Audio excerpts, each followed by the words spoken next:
बिथांखौबो बिबान बावनाय हाबाफारियाव बाहागो लानो थाखाय खावलायबाय।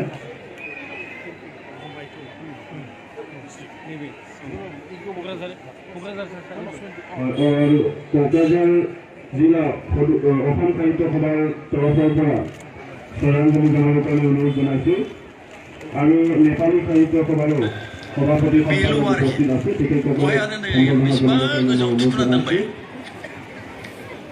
साहित्य बर' साहित्य सभानि आफादगिरि रायलायमोननि थानबोजों फैब्लाथ' मा मोनसे बुंदोंला आं मा बुंनो होननानैसो आं बेखौनो आवरायनानै खारखामो गानसै बारग'नो नाजासै ओरै साननानै बेखौ लिरदों।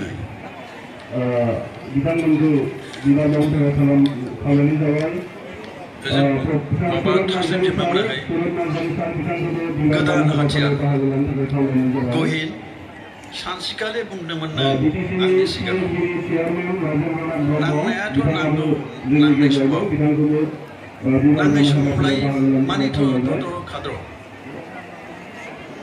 सिमिना आंनो दोंसे मन्त्र फोरोंलांदों सिमिना आंनो दोंसे मन्त्र फोरोंलांदों खन्थाइयाव बिबार सिखिरिल' सोनानै मा जानो लहाबो सोफानांगौ असिमनि बाथ्रा बेयो खन्थाइयाव खालि बिबारखौ लानानै लिरबाय थासै नामा सिखिरिखौ लानानै लिरबाय थासै नामा लहाबो सोदेरनांगौ खन्थाइयाव आजिखालि लहाबो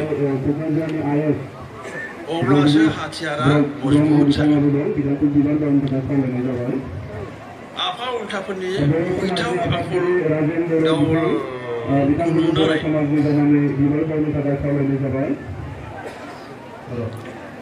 आखल दावखौ नुनानै गोसा गोसा सावये मोनदों।